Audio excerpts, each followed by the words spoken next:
Hi, I'm Saara Moskowitz. I'm a certified child passenger safety technician in Providence, Rhode Island, and today I'm going to demonstrate how to install the Graco Extend-2-Fit convertible car seat rear facing. Graco has a few versions of the Extend-2-Fit on the market. Usually the name is written right here under the child's left knee. This is the basic Extend-2-Fit. There are also the Extend-2-Fit 3-in-1, the Extend-2-Fit Forever. There might be some more by the time this video is posted. On all models, they rear face until 50 pounds and 49 inches.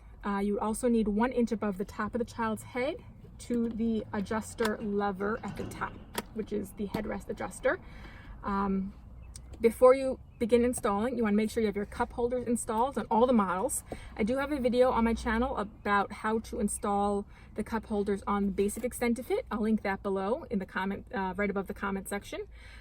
And you also want to make sure that the crotch buckle is in the spot closest to the child without being underneath the child. To adjust the headrest, you're going to squeeze the lever and pull up until it locks into position. You want to make sure that the straps, which are moving up and down with the headrest, are coming from at or below the child's shoulders. You're going to want to recline the seat to the appropriate angle.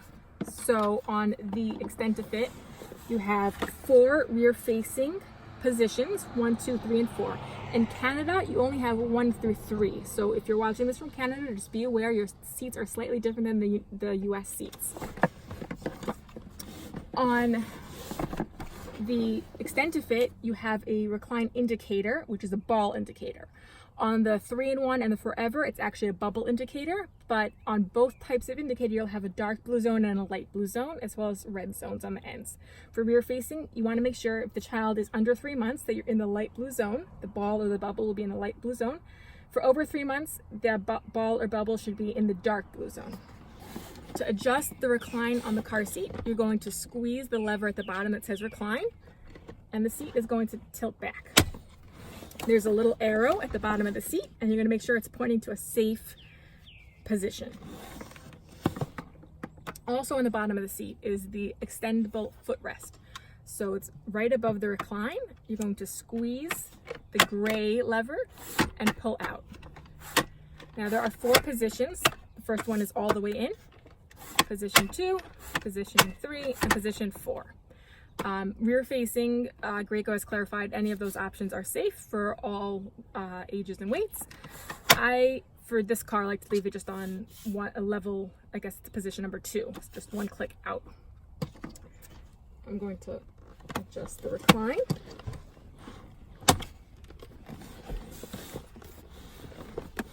You're going to remove the lower anchors from their storage spot. I find it's easier to loosen the latch strap while it's still attached to the seat. You're going to press on the gray adjuster button and pull on the webbing to slide it through the adjuster. Now press the red button and pull the connector off of its storage spot. And on the other side, you're just pressing the red button to remove it from the storage spot. Okay. Now these are premium latch connectors, so you have a red button and it looks sort of like a stapler. You want to make sure the thick side is on top and the thin spot is at bottom. When you press the button, it has this little tooth, which is going to clamp down on the lower anchor bar inside the seat. So you always want to make sure that the fat part of the connector is up top and the thin part's on the bottom. Your lower anchors will be marked by a tag, a dot, a sticker. Usually they're going to be in the 2 outboard positions if you're in a sedan or a crossover vehicle. You can consult your owner's manual to find out where your latch locations are. I'm going to take the connector and reach under my seat until I find that bar, and it's going to click to indicate that it's locked onto the bar. I'm going to repeat on this side.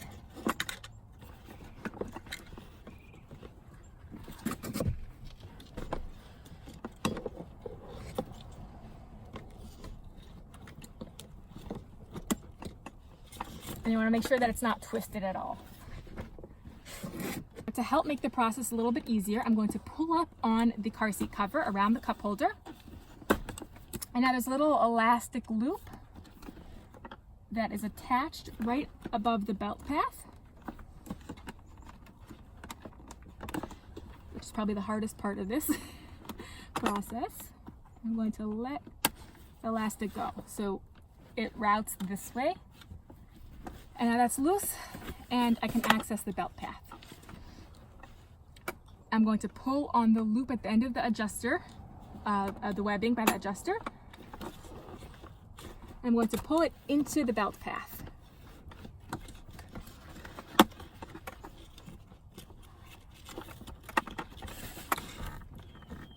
Now I want to make sure the seat is not moving more than 1 inch side to side or front to back. And I didn't pull it tight enough. So some people don't have as much upper body strength as the people in the demonstration videos online. What I like to do is get behind the seat, push down on the seat and the seating area, and use my hips to push the back of the seat and push everything into the vehicle seat back and down. That's compressing the vehicle seat while pulling on the adjuster tail.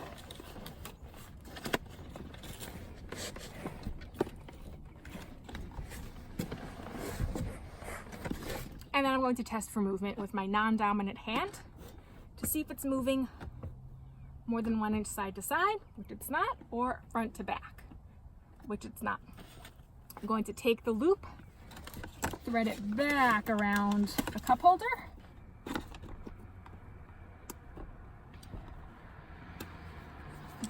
and replace the cover. Double check your recline indicator on the side of the seat to make sure it's still in the safe zone, and you're all set.